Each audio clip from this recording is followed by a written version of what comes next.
Olá, gente, tudo bem? Professor Idelfrânio Moreira aqui, gerente executivo de Ensino e Inovações Educacionais do SAS Educação, em mais um episódio dessa nossa primeira temporada do nosso podcast Mundo Exponencial.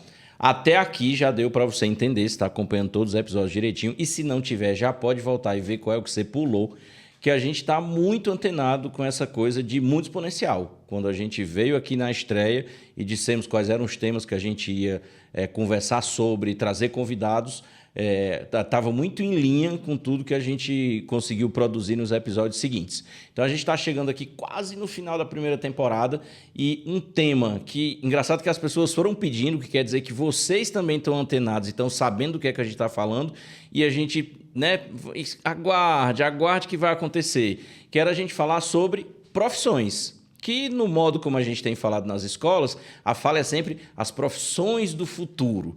Né? Detalhe, a gente já falou isso aqui, a gente começou a falar de futuro em educação na década de 90.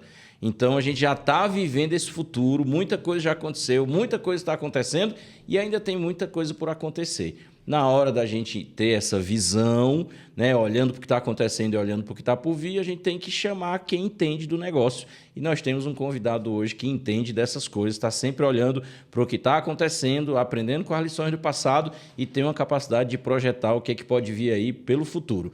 Então, nada mais adequado do que a gente, nesse momento, falar sobre as profissões, pensando aqui no nosso mote. Tá? Então, em nossa maioria aqui somos educadores, somos gestores, somos professores, somos pessoas de escola, mas também a gente tem acompanhado aí quem está assistindo ao podcast. E a gente sabe que tem muitos pais acompanhando a gente também, e isso para mim é uma alegria particular, porque já tenho dito isso aqui. Filho não vem com manual, mas pai no século XXI, se não estudar algumas coisas, fica para trás. E a gente perde as nossas crianças. Então é um momento desafiador para isso que a gente está produzindo esses conteúdos aqui.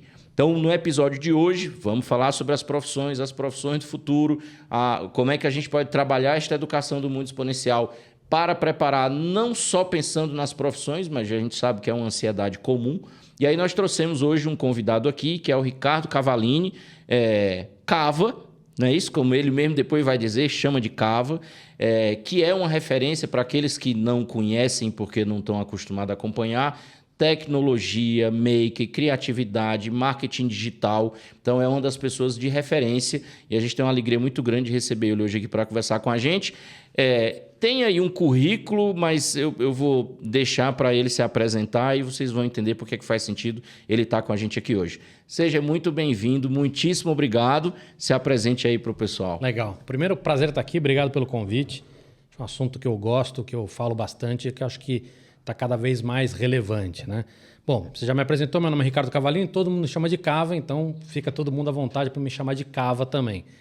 Eu a carreira inteira trabalhei com essa história de tecnologia e inovação, Idelfrânio. E aí o que acontece é que eu até brinco e falo assim, hoje que eu tô gordo e careca, tô na moda, né? Hoje as pessoas entenderam o quanto isso tem impactado nossas vidas. Não é só a vida profissional, mas a vida pessoal, mudança de costume, mudança de cultura, enfim. Né? A gente entendeu isso com a internet, entende isso agora com redes sociais, com mobile, e agora com IA e com outras que vão surgir, a gente entende o quanto isso tem impacto na nossa vida. Então, eu gosto muito de fazer a análise desta consequência, ou seja, o que essa mudança que tem base tecnológica está mudando na nossa vida. E como é que a gente se prepara por isso, porque está cada vez mais rápido, então cada vez é um desafio maior para fazer essa transição. Bacana. Fala um pouquinho de experiência profissional. Eu sei que tem umas histórias como o do Make, eu sei que tem uma relação com a Singularity, porque a gente vai botando referência aqui e as pessoas depois vão procurar, então é bom que elas vão aí nos pontos certos. Legal. Eu sou Global Faculty da Singularity University, é uma escola que dá aula para altos executivos no mundo inteiro. Então, a gente ajuda esses executivos a entender esse futuro que está chegando e como se prepara para ele. Então, é uma escola para alta liderança, e que tem muito essa pegada de entender que essas tecnologias têm um impacto, mas é focada em gestão. Né? Então, como é que a gente se prepara para essa mudança, que é uma mudança, como eu falei, cultural, de costume e, obviamente, do ambiente de negócio. Né? Então, eu dou aula na Singularity e eu trabalhei a vida inteira com tecnologia, enfim, trabalhei no começo da carreira com computação gráfica, quando chegou a internet, abri a primeira agência digital do Brasil e eu estou falando sobre o movimento maker há mais ou menos uns 15 anos. Então, acredito que talvez tenha sido o primeiro cara no Brasil a puxar esse assunto e que é um assunto que está atual, apesar de ter aí seus 15 anos de vida.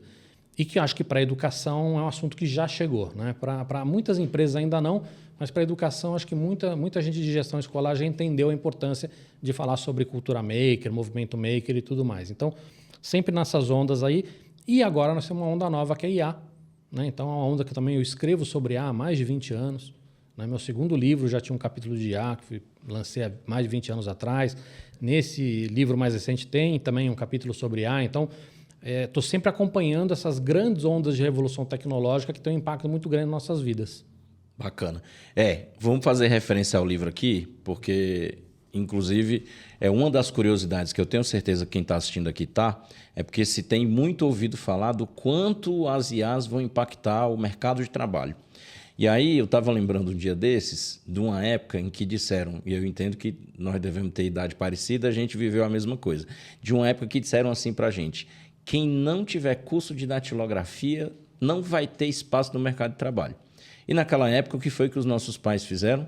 Botaram a gente para fazer curso de datilografia e alguns até compraram máquina de datilografar em casa. Só que à medida que a coisa vai exponenciando, talvez isso tenha acontecido um pouquinho com o computador lá na década de 90. Muita gente comprou o computador sem poder naquela época, era uma coisa cara, mas os saltos eles vão ficando cada vez maiores. Né? Então não é agora da noite para o dia que vai dizer assim: olha, meu filho, quem não entender de IA vai ficar fora do mercado de trabalho. E tem muita coisa, né, borrada para a gente poder entender isso aí. E aí, uma das motivações para esse papo aqui é esse livro de autoria do Cavallini, que eu acho o título muito pertinente. Ele diz: um manual para profissões que ainda não existem. E é esse exatamente uma das coisas que tem deixado o pessoal de escola com, né, uma pulguinha aqui, porque é uma referência que a gente tem, eu acho que já tem uns 5 anos essa informação do Fórum Econômico Mundial, aquela história de 65% das nossas crianças e jovens, quem está hoje na educação básica, vão trabalhar em profissões que ainda não existem. Isso meio que tira o chão da escola, que o pessoal hoje chama de escola tradicional, porque, por exemplo, eu sou do Ceará. O Ceará ganhou uma tradição em... porque cearense passa em tudo quanto é prova. Como é que a gente faz esse negócio? Muito focado. Eu vou lá, estudo 20 anos de prova, aprendo a série histórica, sei toda a estatística e eu te preparo para aquilo. O paradigma do nosso tempo era que, às vezes, sei lá, você foi vocacionado para ser médico. Você se alfabetizava, passava o primeiro grau, o segundo grau, ia para a faculdade, 20 anos depois o negócio estava te esperando lá, você se tornava médico. Hoje, a questão é que vai mudando, e eu vou me preparar para o quê? Eu vou me preparar como? Então, eu acho que o que seria, pensando nesse cenário, o que é o futuro do trabalho? Eu acho que muito com foco aqui em quem hoje está com seu aluno, sua criança, seu jovem, seu filho na educação básica. Como é que é esse futuro? Legal. Eu acho que tem antes de falar um pouquinho sobre o futuro, tem um exemplo do que você comentou de profissões que ainda não existem, que é o exemplo de influenciadores. E aí eu não vou nem usar esse nome, porque é um nome muito subjetivo, né? Mas influencia, não influencia, enfim, eu não vou entrar nessa polêmica, mas vamos falar sobre criadores de conteúdo. Hoje é a maior profissão do Brasil. Você tem muito mais criadores de conteúdo do que você tem advogados, ou do que você tem médicos, ou do que você tem outras profissões. Então isso já acontece no presente, né? E isso será cada vez mais comum, ou seja, de boa parte do mercado de trabalho estar em uma profissão que há poucos anos não existia. Então, essa transição ela já está acontecendo, a gente vai ver cada vez mais isso acontecer. Quando você fala de futuro, eu acho que é importante a gente entender a lógica, mais do que eu dar a minha opinião. E a lógica é muito simples. As coisas estão acontecendo mais rapidamente. E essa é a história da humanidade. Isso não é novo, né? Se você olhar para a história do Homo sapiens, né, e olhar as grandes invenções, as grandes revoluções, os períodos estão ficando mais curtos. Isso não é novo. O que é novo, então? É novo que a revolução e a mudança das coisas está num período tão curto e tão brutal que a gente consegue sentir isso em vida. Olha, o meu pai, durante a carreira dele, ele não viveu a Revolução Industrial, mas ele pegou muito pouco da Revolução Digital. Eu comecei a trabalhar, você também, não existia internet. E nós já estamos pegando uma segunda onda aí. E eu estou colocando a internet, redes sociais, mobile como uma grande onda digital, mas nós estamos entrando numa outra onda agora, que é IA. Essa nova geração vai pegar quantas ondas? 3, 4, 5 ondas. Né? Então, quando a gente entende essa lógica, a gente entende que a nova realidade é uma realidade de mudança constante. Isso que você descreveu, que era a nossa realidade, olha, a carreira ela tem uma linha lógica. Você vai estudar, depois se você conseguir, você vai fazer uma faculdade, aí você vai arrumar um emprego e você vai seguir essa carreira.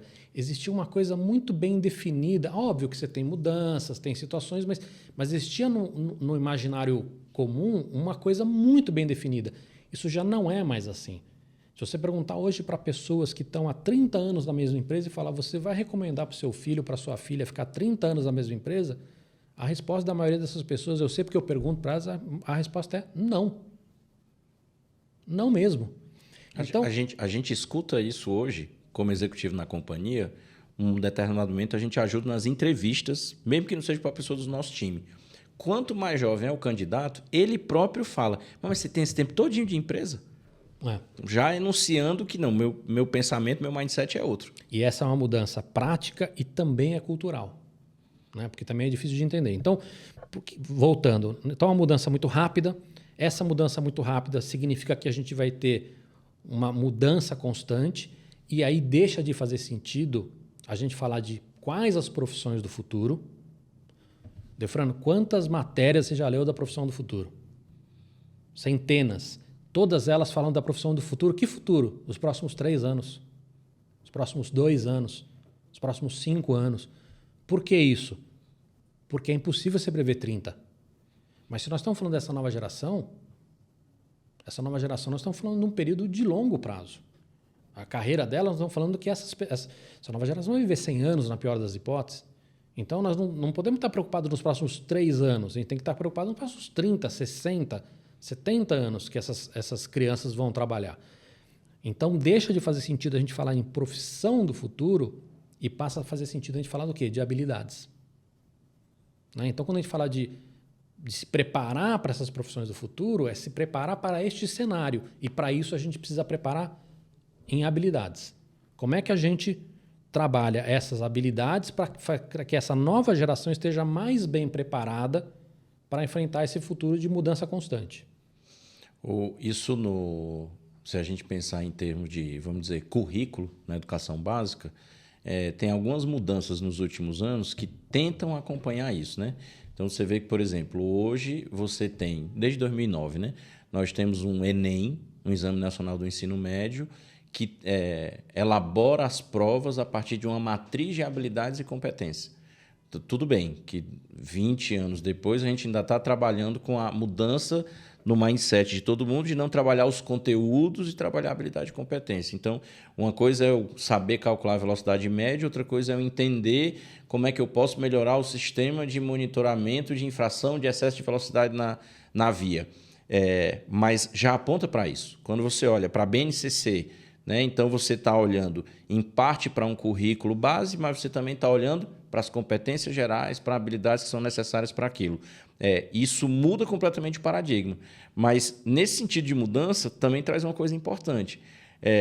Você tem hoje pais, sei lá, o meu caso, geração X, com filhos geração Z e alfa, e muitos pais olham e dizem assim, educação boa, firme, era no meu tempo, porque era tabuada, era preencher ali tudinho. Hoje é muito temático, é problema de trânsito, não sei o quê.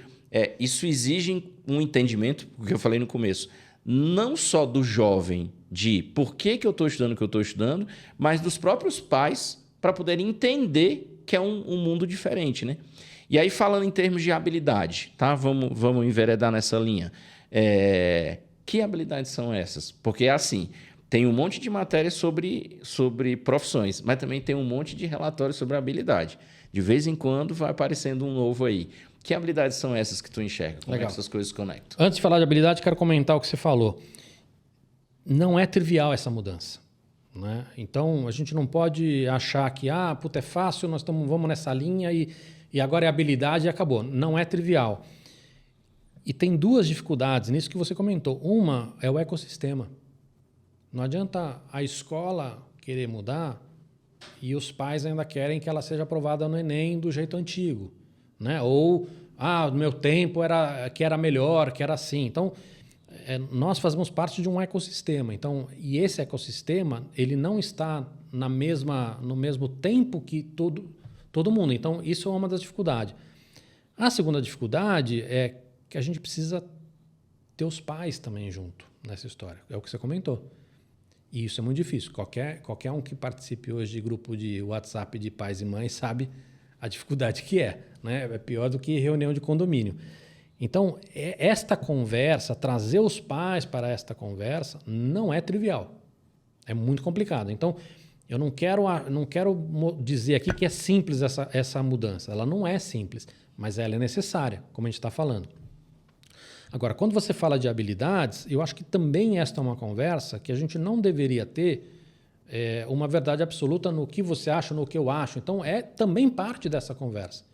Como é que a escola, os educadores vão chamar os pais, vão chamar a sociedade para ter essa conversa e para concluir quais são as habilidades que eles acreditam que sejam necessárias. Vou dizer o que eu acredito. A primeira coisa é muito óbvia, né? E tem um termo já antigo que é o lifelong learning, ou seja, o aprendizado contínuo. Se a gente está falando de rápida mudança, a gente vai ter que estar sempre aprendendo. Porque não é mais como antigamente que você aprendia uma coisa e você ia aplicar aquilo que você aprendeu o resto da vida. As coisas estão mudando, as coisas estão evoluindo, as tecnologias estão mudando tudo. Então, a gente vai ter que estar sempre aprendendo. Então, aprendizado contínuo é uma delas. A gente tem outras que eu não diria que é uma habilidade, mas que é um guarda-chuva de habilidades. Por exemplo, empreendedorismo. Né? Então, dentro de empreendedorismo, você tem uma série de habilidades. Uma delas, por exemplo, é aprender a vender. Né? E não estou falando vender no sentido de vender o suco na banquinha ou vender... vender no sentido amplo da palavra. Né? Passa por marca pessoal, passa por você vender sonhos, vender ideias, passa por tudo isso. Mas é só um exemplo dentro desse guarda-chuva que é enorme. Então, falei de aprendizado contínuo, falei de empreendedorismo, criatividade. Né? Importantíssimo. Né? Ainda mais agora nessa época onde a gente está comparando pessoas a máquinas, pessoas a robôs, né? Criatividade. E aí, assim, cada uma dessas questões traz uma discussão gigantesca. Perfeito. E como é que eu trabalho criatividade? Né? Então, esta é uma mudança que tem um impacto grande. Não é trivial. A gente precisa ensinar cultura, a gente precisa ensinar novas referências, porque o cérebro ele não cria nada. Né? Você tem neuros que falam isso. O cérebro entorta, mescla, faz mashup, puxa. Então, para isso, você tem que ter referências diferentes, tem que ter culturas diferentes, conhecimentos diferentes para poder fazer esse puxa, entorta, quebra e gruda. Né? E cria. Né? Então, falei de aprendizado contínuo, falei de empreendedorismo, falei de criatividade, socioemocional não é novo, mas agora a gente entende o quanto isso é relevante, não só por uma questão de saúde mental, mas porque a gente entende o impacto na vida profissional. Né? Já é muito sabido que as pessoas antigamente, né, ou até no presente, são contratadas pelas qualificações de hard skills, mas depois são demitidas pelos soft skills. Isso vai piorar muito, porque no futuro as pessoas serão contratadas por soft skills. Né? Então, algumas nem serão contratadas. Algumas nem serão contratadas. Que mais? Proficiência tecnológica. Né? Eu gosto, apesar de eu amar a tecnologia ela é a causa, ela não é o principal, mas ainda assim a gente precisa aprender as tecnologias. Então, tem uma série de habilidades que a gente pode ficar falando aqui, mas essa é parte da discussão. Acho que a escola tem que ter essa conversa. Quais as habilidades que a gente acredita que serão necessárias para esse futuro? E como é que a gente faz a implementação disso na escola, que não é trivial. E você foi falando aí, e eu fui conectando aqui com alguns dados que a gente tem educacionais e algumas realidades que a gente vive também visitando escola todo dia, né? Então, por exemplo, a criatividade, né? Vou puxar de novo a referência do Ceará, com a turma lá de alto desempenho, preparando para IME, para ITA, essas Olimpíada e tudo mais. Aí você vai dizer, e eu, um professor de física, hein? Aí você vai dizer, num cenário desse, é um negócio de criatividade? Não, é criatividade sim.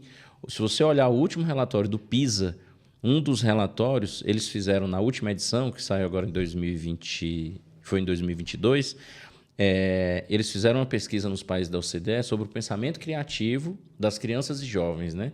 Aí usando um framework, né? Você é criativo, você demonstra pensamento criativo quando você pensa soluções diversas para um mesmo problema, quando você pensa soluções que não tinham sido pensadas antes, ou quando você consegue avaliar e incrementar soluções que já existiam. Então, usando esse framework. E tem plotado lá um gráfico, por exemplo, países onde a juventude, o alunado, demonstra maior pensamento criativo, os resultados em aprendizagem matemática são maiores. Tá lá, né? Você tem uma linha de tendência. Então, não é um achismo, não é uma modinha. Tem o dado que demonstra. O socioemocional, você tem uma pesquisa sobre a relação entre a ansiedade do aluno e o resultado que ele vai ter em matemática. Então, quanto mais ansioso, menor minha capacidade de aprendizagem de matemática. Então, essas coisas hoje elas estão muito fundamentadas, né? Sim. Elas não é porque o que faz com que não seja opcional legal se tiver. Isso é a realidade, né? E vale também para a vida profissional, tá? 100%. Tanto na questão de felicidade como na questão de criatividade. Você não tem uma profissão hoje que não comece a dar valor muito alto à criatividade. Você falou de física. Cara, para o cara ser um físico teórico, ele precisa de muita criatividade. Para o cara ser um matemático, precisa de muita criatividade. Um cara que vai trabalhar com biologia, muita criatividade. Então, não existe hoje uma profissão... Isso eu não estou nem chegando na IA, estou falando das profissões hoje. Para você ser bem-sucedido, é muito importante você ter criatividade. Então, e sabe que tem uma coisa também que é importante a gente falar? A gente precisa trabalhar o básico dessa história, porque a maior parte das pessoas acredita que criatividade é um dom, não uma habilidade que pode ser trabalhada. Né? O que você mais escuta é isso, o fulano é criativo, o ciclano o criativo, eu não sou. Então, a gente precisa começar a trabalhar isso lá na raiz da coisa. Né? Tamanho o gap que a gente tem de falta de atenção a esse tema. Tem uma definição do Ken Robinson, né, que fala de criatividade, não vai ter como não ler o Ken Robinson, que para mim foi muito necessário, porque imagina, você vai trabalhar a formação de professores para professores que a formação é lá do século passado. Então, é tudo muito novo, você precisa encontrar um jeito de se comunicar. Tem uma definição dele que eu gosto muito que diz, para mim faz muito sentido, a criatividade é a imaginação colocada para funcionar. E aí você bota a coisa em nível de matéria, porque imaginação é uma função executiva, né? Então, você puxa para o córtex. Então, imaginativo todo mundo é. Daí a trabalhar isso para a criatividade, ou seja, isso tem uma função em resolver problema, então é para mostrar que a coisa funciona. E aí, vamos ligar aqui coisas que a gente está falando. Nós concordamos que, neste momento, é importante o ecossistema envolve, inclusive, as famílias. A gente entrou em consenso de que são mudanças que não são triviais. Então, para o pai, o entendimento é diferente. E encontrar maneiras da gente demonstrar isso para as pessoas entenderem é importante. Aí eu queria chegar num ponto. Vou chamar uma pessoa que a gente conhece em comum e que todo mundo conhece também, o Silvio Meira. O Silvio Meira tem uma fala que ele diz que neste mundo de IA, aí também para a gente ir transitando, o profissional mediano para menos, a tendência dele ele diz desaparecer, né? Não vamos colocar aqui, pelo menos a vida dele vai ficar mais difícil. Ou seja, estamos num mundo que, com tudo que existe, requer excelência como nunca. Nós fomos criados numa geração que exigia da gente excelência. A geração hoje dos nossos filhos, dos nossos alunos, agora a gente já está vivendo a geração beta, né? Porque agora a gente está em abril, desde janeiro, os nascidos a partir de janeiro 25 já é a geração beta, porque são os mesmos que vão chegar ao século 22. A sensação que eles passam muitas vezes, para eles, o entendimento de mundo não preciso desse esforço todo. E aí a gente vai olhar, será que tem a ver com um mundo digital, um mundo de mobile, um mundo agora de IA, que derrubou muita barreira de entrada? Então, para o cara, não faz sentido fazer esforço. O exemplo que eu dou é assim, Se no nosso tempo a gente não quisesse escrever nossa redação, a gente podia achar alguém que fizesse pela gente, mas dava um trabalho, meu amigo. E se fosse descoberto, não sei como é que é na tua terra, na minha lá no Ceará, apanhava. Hoje, o cara vai ao ChatGPT e diz: ChatGPT, escreve minha redação.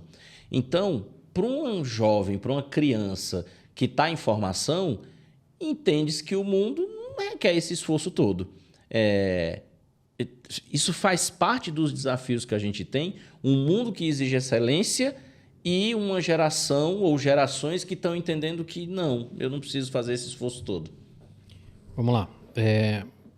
Primeiro parênteses que eu quero botar aqui é muita coisa que a gente acha que é geracional não é. Essa questão que você está... Óbvio que a geração mais nova tem diferenças, até por timing de vida e cenário onde ela vai crescer e tudo mais, mas muita coisa não é geracional. Muitos desses problemas que você pontuou, a gente vê em pessoas de todas as idades. Inclusive quando a gente fala de aprendizado. Por exemplo, perder foco é uma coisa que eu perdi um pouco o meu. Óbvio que na minha filha, que tem 19, é um pouco mais grave, mas eu não posso achar que é só geracional esse problema, porque não é. Em relação ao que eu falo, eu tenho feito muita palestra para adolescente, né? Por causa do livro, também dava muita aula para adolescente antes do livro e tudo. E aí o que eu tenho falado é, olha, um cuidado que você tem que ter é, sim, essas tecnologias elas estão dando muito mais suporte para a gente e muito mais poder para a gente. Mas isso significa também que o teu empregador ou a sua sociedade ou o seu mercado vai precisar menos de você. Então, se você não for capaz de usar essas tecnologias para fazer mais, você não será necessário. Que tem que demonstrar valor. Que é onde o Meira está dizendo, fala assim, cara, essa galera de medíocre para baixo não faz sentido ter. Porque ela é facilmente substituível, né? Um bom executivo consegue fazer o trabalho dela usando uma dessas ferramentas. Para que ela é necessária? Então, é muito importante essa geração entender de que, sim, você tem muito mais facilidade, mas se isso não ajudar você nesta evolução, você não será necessário. E você não ser necessário na sociedade como ela é hoje é muito brutal. Então, a minha recomendação é que essa galera estude, essa galera aprenda a usar essas tecnologias e com muito cuidado para entender o que a tecnologia pode trazer de benefício para você e tentar aumentar isso, mas também entender o que essa tecnologia pode trazer de prejuízo para você para tentar minimizar esse problema. Eu falei de foco, mas é só uma das questões. Né? O problema ele atinge várias gerações, mas o efeito que causa é que acaba sendo diferente. Né? Vamos conectar uma coisa aqui, que eu vi um post seu de hoje, o episódio vai ficar datado, mas é importante a galera saber que a gente está atualizado, falando sobre a história de a juventude deve aprender a programar, não deve aprender a programar. E eu lembrei de uma coisa que eu falo sempre, por exemplo, nós estamos em 2025 e ainda tem gente dizendo assim, mas por que eu quero aprender teorema de Pitágoras se eu não vou ser da área de exatas? Cara, mas não é o teorema de Pitágoras, mas é o que tu vai desenvolver de sinapse que tu vai usar para fazer o que tu quer. Tu não vai usar o teorema de Pitágoras, né? E eu li teu post hoje, e aí tu faz a referência para o pessoal, e me despertou isso, me despertou essa memória. Não é a programação, não é que você vá ser programador, mas aprender a programar vai te ajudar a chegar nessas habilidades necessárias. Fala um pouquinho disso. Aí a gente aproveita e pontua uma coisa importante, que tem muita gente hoje em escola que está meio assustado. Eu tinha que investir para os meus alunos aprender a programar, era mais uma linguagem, era uma linguagem universal, agora com a IA não é mais? Eu acho que a pergunta principal é essa.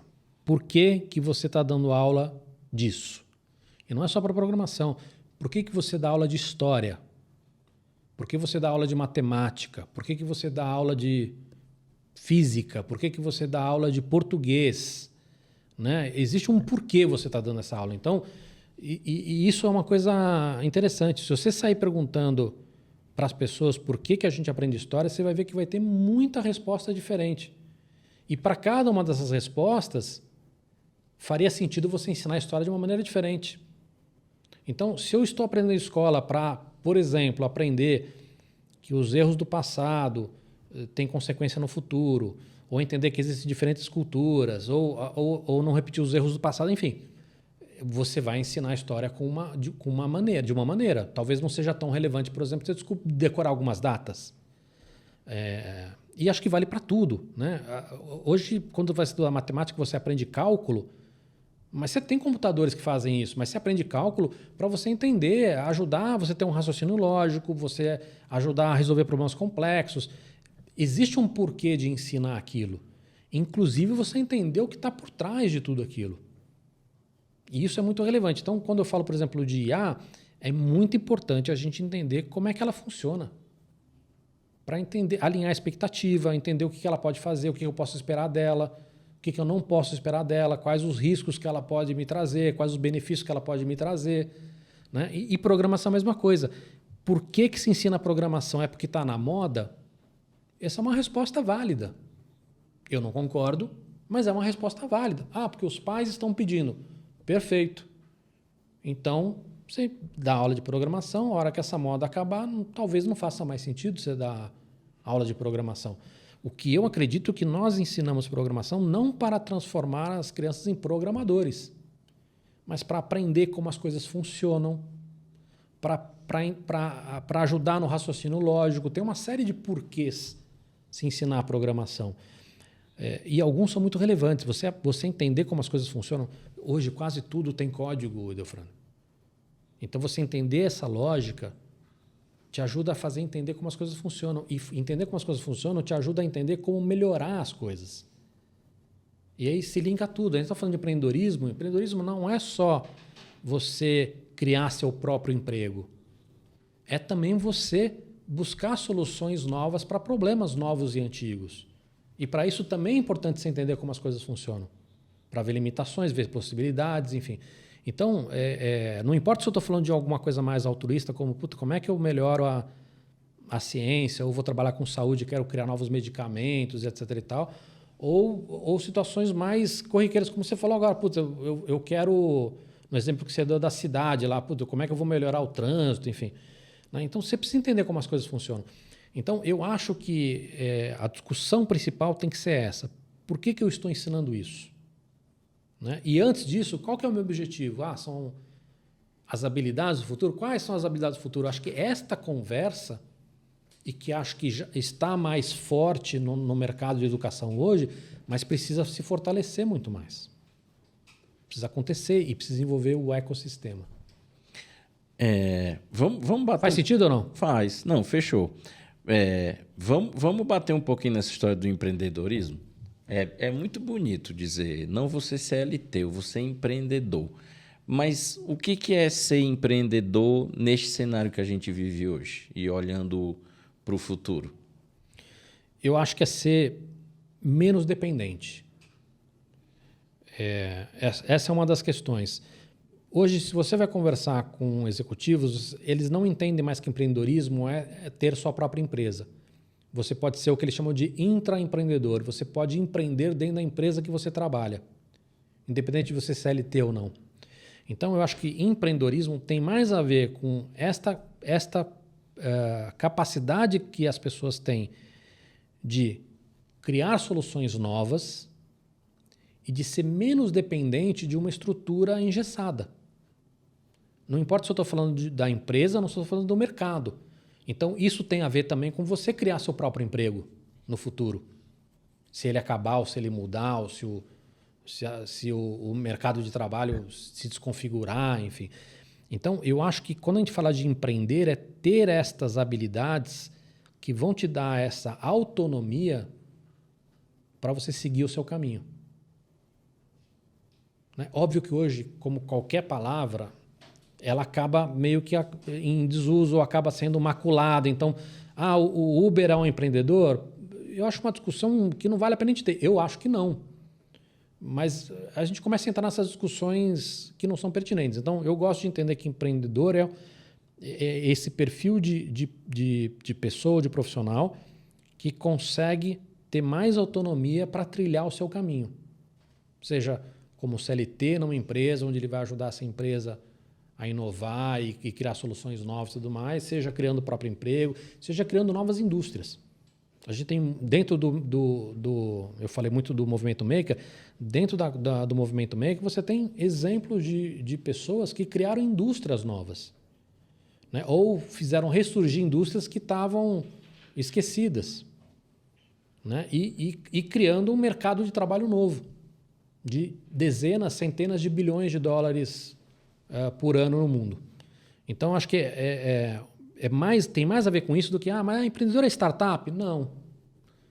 Empreendedor, não. Acho que é um conceito um pouco mais amplo do que isso, na minha visão.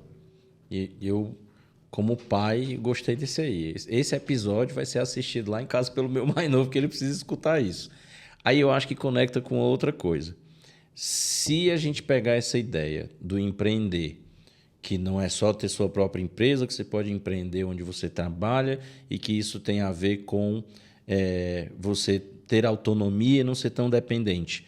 Vamos conectar com a IA. E aí eu vou fazer a pergunta do jeito como eu tenho recebido nas escolas para atender o nosso público, e aí você expande. Como é que as IAs vão impactar as profissões do futuro? Como é que as IAs estão impactando o mercado de trabalho? O cenário é tenebroso, é pavoroso? Qual que é a real? As duas coisas, tá? Ele vai trazer coisas consideradas boas e consideradas ruins. As ruins é muito claro, né? Nós estamos falando de impacto em emprego. E aí, Defran, não existe uma profissão, uma carreira, um segmento que vai ter mais ou menos. Todos terão. A gente, há 10, 15 anos atrás, existia um entendimento comum que a IA, que as pessoas acham que IA é novo, não é. A IA tem muitas décadas já. Que a IA ela teria impacto somente nas profissões pouco qualificadas e muito mecânicas, coisas que podem ser automatizadas, né? Então, sei lá, o cara que fica na fábrica ali apertando o parafuso, aí vai o robô e vai apertar o parafuso para ele. Depois de muita evolução, talvez um pouco as qualificadas e nunca uma criativa. Hoje a gente percebe que essa coisa não existe. As primeiras profissões que estão sentindo o impacto da IA são as profissões ditas criativas. Novamente, para mim, criatividade está em todas, né? Mas as profissões que o senso comum entende como criativas, o designer, o ilustrador, né? O diretor de arte, enfim, são as profissões que estão sentindo antes o impacto de IA.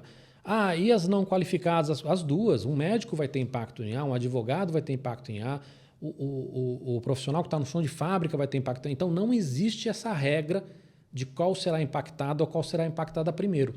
Todas terão impacto, né? Isso do ponto de vista negativo. Do ponto de vista positivo, todas também serão impactadas. E mais do que isso, as que não existem. Porque o que a IA traz para a gente, do ponto de vista positivo, é muito similar ao que a internet trouxe. O que as redes sociais trouxeram. Por mais que tenha coisas negativas, a gente olha para a internet, uma das maneiras que eu poderia descrever a internet ou redes sociais é mais poder para as pessoas. Mais poder para as pessoas, não só para se expressar, para criar, como inclusive do ponto de vista profissional e até de concorrência. Você tem um cara hoje como um Casimiro que concorre com a Globo. Concorre, não concorre, enfim, concorre. No futuro, com essas tecnologias todas, que não é só IA, a gente pode falar um pouquinho sobre outras, a gente pode ter um Casimiro não concorrendo só com a Globo, mas concorrendo com a Nike, com a Apple, com qualquer uma. Então você abre um leque de possibilidades aí, onde todo mundo pode ter, se desenvolver isso, muito mais poder para criar uma nova indústria, para criar um novo emprego, para criar uma nova solução, para melhorar o mundo que a gente vive, que vai desde cidades mais inteligentes até a cura do câncer. Então, no ponto de vista positivo, isso é muito maior do que o negativo. Mas as duas coisas são verdadeiras. Por isso que é muito importante. Não importa se a gente está falando para um cara que é hoje do legislativo, executivo, judiciário, ou se é um gestor escolar, ou se é um cidadão, não importa. Todos nós temos que trabalhar nas duas frentes de maneira simultânea. Como é que eu minimizo os possíveis impactos negativos e como é que eu maximizo os possíveis impactos positivos? Trabalhar em um só vai prejudicar o outro.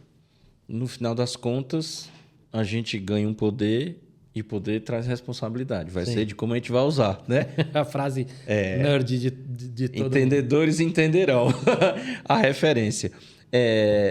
Veja, você falou aí da história do poder e eu estava lembrando aqui, quando a gente vai em escola conversar com os alunos, há alguns paradigmas que foram mudando com este mundo novo, com tantas tecnologias. Aí já abrindo para a ideia da gente falar outras tecnologias além da IA, que são menos comuns para quem não acompanha.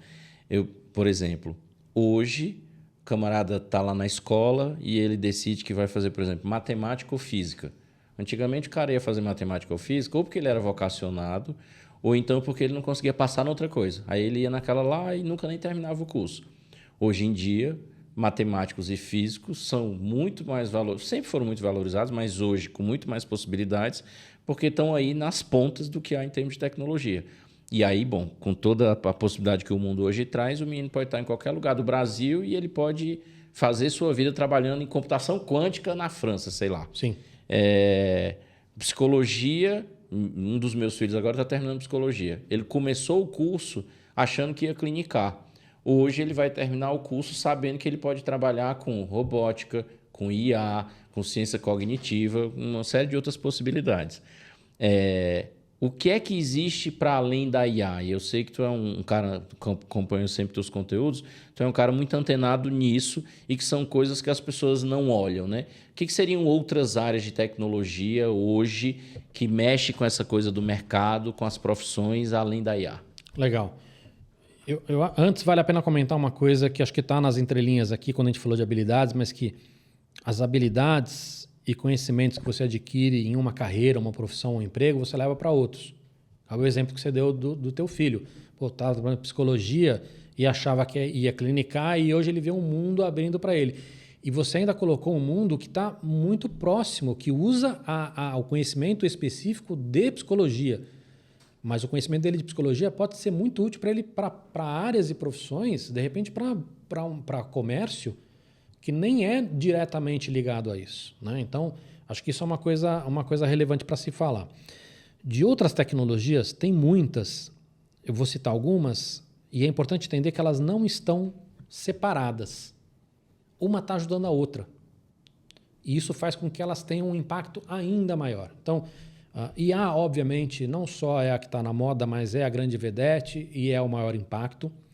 IA não é só IA generativa, que é o que a maior parte das pessoas acaba, quando pensa em IA, pensa no chat GPT, nos geradores de imagem, de vídeo, etc. e tal, mas não é só isso, IA é muito maior do que isso, né? Então, mas IA é uma delas. Impressão 3D, assim como IA é uma tecnologia que tem décadas e vai ter um impacto tremendo, assim como IA já está tendo e vai continuar tendo impacto tremendo, né? E as pessoas não percebem isso. Eu dou aula de impressão 3D também há uns 12, 15 anos. É impressionante como essa tecnologia está evoluída para áreas onde as pessoas nem têm ideia. Vamos pontuar isso, porque para o pessoal de escola, impressão 3D é a impressora 3D que ele tem na sala do Maker, que os meninos fazem lá os modelinhos. Mas tu está falando de uma coisa além, que ainda não é comum para as pessoas. Estou falando de coisa além. Então vamos pegar alguns exemplos, tá? A primeira coisa é o seguinte: não é só a impressão de plástico, né? Que é o que a gente vê nessas impressorinhas que a gente chama de não industriais. Você consegue imprimir hoje uma quantidade de material muito grande. Então eu posso usar a impressão 3D para imprimir um tecido humano e testar um medicamento nesse tecido fora do corpo do humano. Uma pessoa que está num tratamento de câncer muito debilitada, isso é muito importante. Eu posso usar a impressão 3D para fazer comida. Você já tem uma série de empresas no mundo que estão fazendo carne de verdade, mas ela é impressa 3D. Ou seja, eu fiz a coleta das células de uma vaca, de um porco, de um peixe, não importa, e depois fiz a multiplicação dessas células em laboratório, ou seja, eu não matei o animal e nunca mais vou precisar desse animal, porque eu estou multiplicando essa célula, e aí eu vou dizer o que vai virar gordura, músculo, carne, etc., e vou imprimir um bife. Né? Então, isso é um exemplo que já é realidade e que vai ganhar escala nos próximos anos. Você tem hoje avião que sai com mais de 1.000 peças impressas. Você tem avião hoje que tem 2 turbinas e não 4, porque eles conseguiram diminuir o peso da turbina, imprimindo uma parte considerável da turbina em impressão 3D em titânio. Então, eu posso ficar aqui dando exemplos de indústria, de produtos finais, de aviação, de aeroespacial, de alimentação, de todos os segmentos. Impressão 3D é uma tecnologia muito interessante. E aí tem duas camadas de impressão 3D que as pessoas não percebem. Você consegue fazer formatos com a impressão 3D que não são factíveis usando outras tecnologias. Então, no exemplo que eu dei do avião, tem algumas peças de avião que têm 95% menos peso. Não é 5%, é 95% menos peso, com a mesma resistência mecânica de impacto, de torção, de resistência ao tipo de resistência que ela precisa. E aí, quando você olha para um avião, qual que é o maior custo de uma companhia aérea? Não é o avião, é a gasolina, que é diretamente relacionada ao peso. Então, esse é um exemplo. Mas tem coisas que são feitas com impressão 3D hoje que têm revolucionado áreas e que não daria para ser de outra forma. Uma outra camada de impressão 3D que muita gente ignora. A gente está conseguindo imprimir num volume de peças e que antes não era financeiramente viável em outras tecnologias. E isso vai abrir possibilidade de que empresas de qualquer tamanho lancem produtos. Porque se você tiver que vender 2 milhões de unidades de um produto, ele só passa a ser viável para uma grande corporação. Ou você vai arriscar demais. Você vai colocar uma grana, um esforço muito grande nisso, e se não vender esses 2 milhões de peças, você vai quebrar. A partir do momento que você consegue fazer produtos que podem vender só 2 mil peças, 3 mil peças, isso abre um campo infinito para inovação, para startups, para pequenas empresas, para pequenos departamentos dentro de uma grande empresa. Então, a impressão 3D ela é magnífica e pouca gente tem percebido isso porque ela não está tão charmosa quanto a IA. E as duas estão juntas, porque muito disso que eu falei está sendo usado IA para fazer. Uma parte chata da impressão 3D é que para imprimir uma peça você precisa ter um objeto modelado no computador. Quem que está modelando esses objetos hoje? A IA. Não está bom ainda, mas questão de 1, 2 anos para ficar bom. Então, essas tecnologias não estão sozinhas. Então, eu falei de IA, falei de impressão 3D, você citou computação quântica, ela já é realidade, mas ela não é funcional ainda. Mas será, porque a gente já tem prova de conceito. E ela é uma tecnologia que é uma tecnologia base. Ela em si não muda nada, mas ela vai dar tanto processamento para a gente que ela vai viabilizar inovações em tudo quanto é área. Medicina é uma delas. Né? Então, computação quântica é uma delas. Internet das coisas. Né? Então, coisas conectadas, desde do reloginho até equipamentos médicos. Você deu o exemplo da cidade, a cidade vai estar toda conectada, que vai avisar quando tem buraco, que vai avisar quando tem trânsito, vai avisar se está chovendo muito. A internet das coisas vai ajudar numa fábrica e vai alimentar os dados dessa fábrica numa IA e vai fazer parte do processamento da IA. Então, você tem muitas tecnologias que estão trabalhando juntas e que vão ter um impacto tremendo no mundo. Não estava combinado, mas eu vou fazer essa, porque eu preciso fazer. Você é um cabo inteligente, você vai me dar uma resposta boa. Professor é uma profissão de futuro? Eu vou falar assim, porque eu sei que tem gente que vai ouvir a gente e vai dizer isso. E a gente vive uma realidade que é assim, ó. Porque não temos mais pessoas querendo ser professores. Porque quem hoje está no mercado tem dificuldade de se manter. A gente sabe que quando tem disrupção de mercado, tem gente que sofre.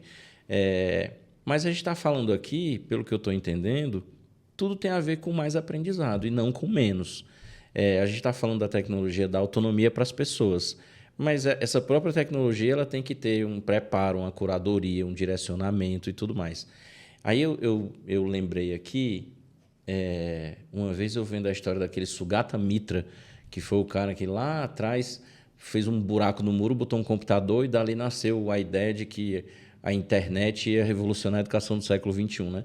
Aí ele cita o Arthur C. Clarke, numa fala que ele diz assim: todo professor que puder ser substituído por uma tecnologia deverá ser substituído por uma tecnologia. Existe isso? Eu posso ser um professor que não serei substituído pela tecnologia? Minha profissão de educador tem futuro? Porque eu entendo que nas tuas falas aí, tu pincelou muito disso. Você falou de direcionamentos que a escola deveria ter, que a educação deveria ter, que o ecossistema deveria ter. Como é que tu vê essa coisa do professor? Você mesmo sendo um educador. Eu acho que se a gente for pensar em muito longo prazo, o que é muito longo prazo? 30, 40 anos? E eu não sei te responder isso. Nas próximas décadas, eu acho que passa a ser muito mais relevante do que é hoje. E não é pouco hoje. O que é muito pouco hoje é que é uma profissão muito pouco valorizada. Eu valorizo, você valoriza pra caramba, sua vida é isso, né? Boa parte da minha vida passa por isso, mas a gente sabe que é muito pouco valorizado na sociedade, né? Então, eu acho que esta faz parte da conversa que a gente tem que ter sobre o futuro, é isso também. Como é que a gente prepara, como é que a gente valoriza essa parte. Então, eu não tenho nenhuma dúvida que esta profissão, ou o nome que a gente quiser dar para isso, será ainda mais necessário nessas próximas 2 décadas. Isso dito, quando eu converso com professores, uma das coisas que eu escuto muito são 2 coisas, tá? Um é um sentimento de perda, de falar, cara, eu tô escutando que tudo mudou e eu tô desatualizado, eu fiquei velho. Então, acho que esse é uma questão que esses caras têm que tratar em terapia. Muito executivo sofre disso também. Porque a mudança vai, agora que eu tô como alto executivo, estão falando que tudo mudou, vou ter que mudar de novo, vou ter que reaprender, não sei o quê. Então, acho que isso é uma coisa que tem que tratar na terapia. Mas tem uma outra coisa que eu escuto muito que é: eu não sou nativo digital. O que eles querem dizer com isso, né? Esses professores e professoras que me falam isso. É falar, é muito difícil para mim. E eu não estou desmerecendo a dificuldade de ninguém, mas o que eu tenho falado para essa galera, falar assim, olha, vamos pegar um exemplo só.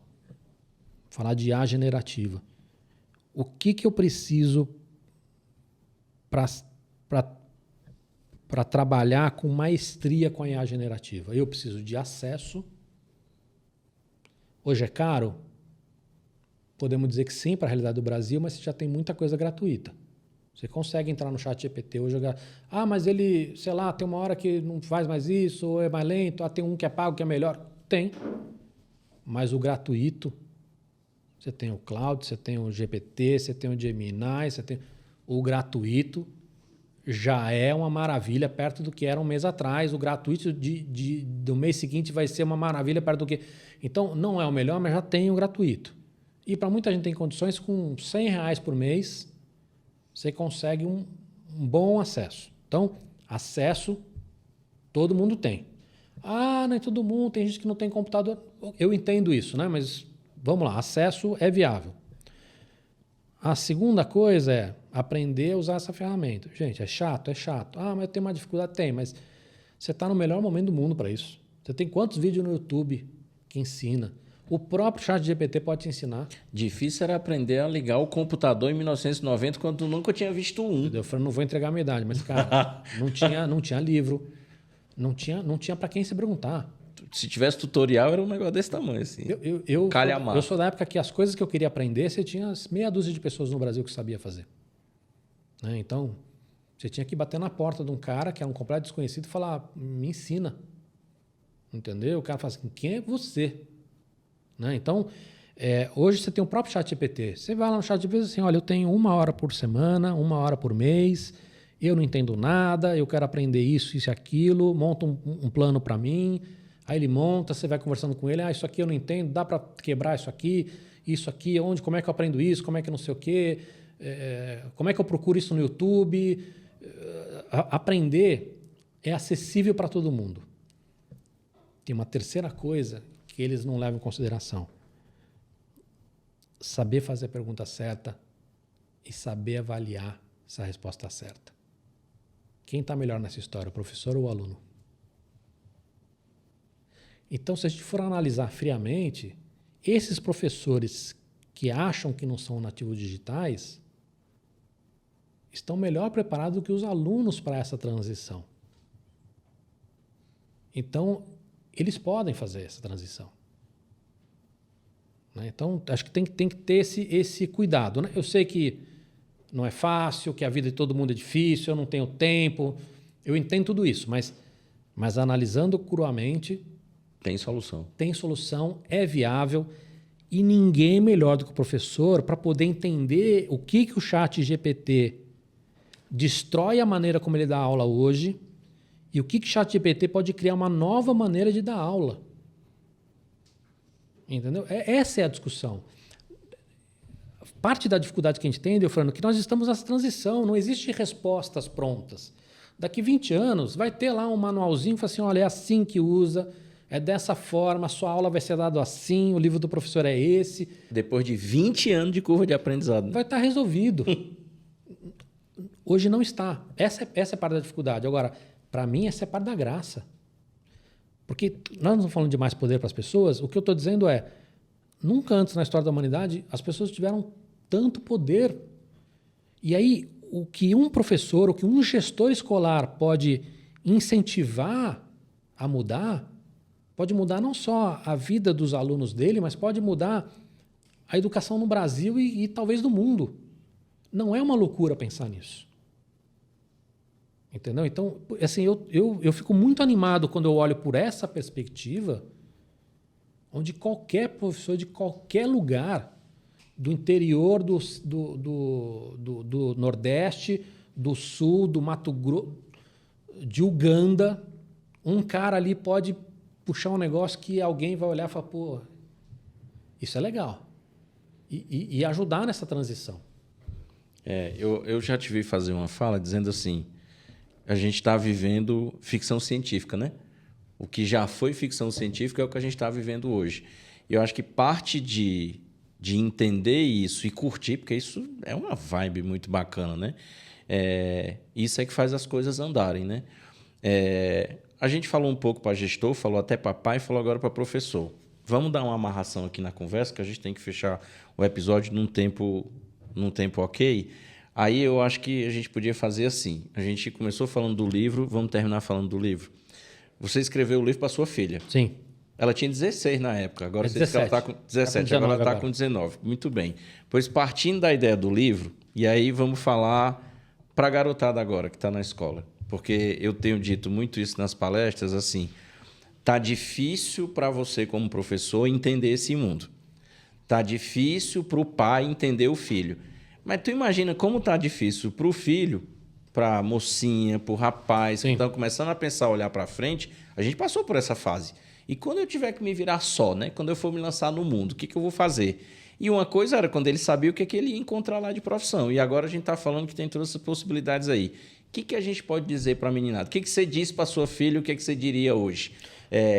Vamos por aqui, não vamos por ali, as possibilidades são essas, os cuidados são esses aqui, as ações possíveis são essas. Qual que é o recado? Legal. Eu acho que difícil foi para todo mundo. O que muda para essa geração é que, além de estar difícil, está mais complexo. Você tem muito mais profissão do que você tinha antigamente. Você tem uma profissão, entre aspas, nova, que é de criador de conteúdo e que boa parte dessa molecada quer virar. E você tem o fantasma da IA, que dizem vai matar todas as profissões. Então, não é que está mais difícil para eles, está muito mais complexo o cenário. Então, eles estão muito mais perdidos em relação a isso, fora que eles estão menos satisfeitos com a realidade de emprego. Né? Eles estão olhando os pais infelizes, tristes, burnoutados, enfim. Então, esse cenário é complicado para eles. Quando eu faço palestra para adolescente, eu inclusive falo bastante sobre a escolha de profissão, até para desmistificar essa coisa do criador de conteúdo, que acho que é uma maravilha e não é bem assim.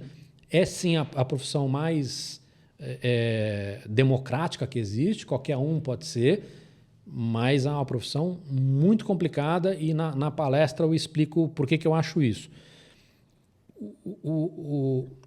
Sobre o que falar para essa geração, né? Eu escrevi um livro sobre isso. Não sei quanto tempo você tem aqui, né? Mas no livro, assim, rapidamente, eu falo sobre a rápida mudança, dela ser constante. Eu explico algumas das tecnologias. A gente não falou aqui, falou de CRISPR, falou de impressão 3D, falou de IA, falou de algumas que a gente falou aqui, algumas que eu não falei. Falo sobre escolha de carreira e falo sobre habilidades. Uma das coisas que eu acho que é relevante dizer aqui e que eu converso com a molecada é vocês precisam ter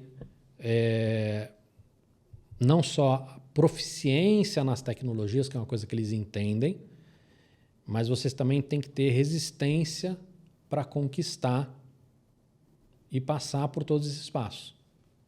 Né? Não adianta você escolher um negócio e ficar 2 dias e sair. Não quer dizer que você vai ficar o resto da vida. Pelo contrário, o que a gente tem visto é que cada vez mais a profissão que você inicia a sua carreira não é a que você termina. Mas é muito diferente de você falar, não, puta, fica 2 dias aqui. Eu conheço pessoas que estão na 8ª faculdade e não fez nem 1 ano de cada. Então, ela não aprendeu nada em nenhuma delas. Né? Então, eu acho que tem que ter muito claro de ter essa resistência de entender que esse caminho ele não é só flores e que você vai precisar. Né? Eu entendo todo lado. Puta, tem muito emprego, não é legal hoje, tem muita profissão que não é legal hoje. Né? Não adianta aquela coisa de assim, vou trabalhar 40 anos para só depois aproveitar. Não é isso. Mas é preciso ter esse entendimento de que é preciso trabalhar para conquistar. Senão você não vai chegar em lugar nenhum. Tem que ter uma noção de processo. Me lembrou o trabalho da Angela Duckworth, que ela fala da importância da determinação, né? Então, você ter o talento sem ter o esforço, você não vai conseguir chegar no resultado, né? E aí ela demonstra que, em muitos casos, mais do que o QI, mais do que o resultado acadêmico, é a determinação que vai levar para o resultado, né? Esse é o recado final? Eu acho que sim. Eu acho que as pessoas têm que entender que, apesar de ser um cenário muito desafiador para boa parte delas, também tem muita coisa boa vindo aí. Né? E elas, mais do que nunca, têm poder para atuar e mudar isso. Não importa se a gente está falando dessa pessoa querer resolver cura para novas doenças, deixar a nossa vida mais confortável, deixar a nossa vida melhor. Hoje, com essas tecnologias e com o acesso que a gente tem hoje, dá para a gente fazer muita coisa que não era pré-concebida ou não era viável a gente fazer há 1 década atrás. Internet já provou isso, IA vai provar isso, impressão 3D vai provar isso. Então, eu acho que eu gostaria muito que as pessoas também olhassem o lado positivo dessa história, de entender que hoje a gente tem poder para mudar o mundo à nossa volta. Massa. Em alguma temporada mais para frente, eu vou provocar o pessoal, nós vamos voltar a fazer um episódio para falar só de impressão 3D. Boa. Ei, obrigado, viu? Gente, vocês que nos acompanharam até aqui, muito obrigado aí pela presença. Você vai deixar seu joinha, você vai deixar a sua estrela, você vai deixar seu comentário. A gente falou com muita gente nesse episódio. Então, você gestor, você educador, você pai, você aluno, que eu sei que tem uma moçada aí também que está acompanhando a gente, e esse assunto é muito pertinente. Não deixe seus comentários, deixe aí suas avaliações. A gente está caminhando para o final da primeira temporada desse podcast. Se você curtiu até aqui é porque você não sabe o que é que vem na segunda temporada. Queria deixar vocês aí ligados para os próximos episódios desse nosso podcast Mundo Exponencial. Então, se você perdeu episódios anteriores, pode buscar aí na lista dos episódios, assista um por um, porque apesar de não serem aulas de você poder assistir em qualquer ordem, mas vocês vão perceber que tudo está muito conectado, que são vários aspectos diferentes e a gente precisa estar ligado nesse amplo espectro aí de possibilidades. Eu acho que esse papo, uma coisa que ele confirmou muito são possibilidades, são cenários possíveis. E aquele que a gente encarar, a gente vai ter que fazer acontecer. Então é isso. Um abraço para todo mundo. Até o próximo episódio. Valeu!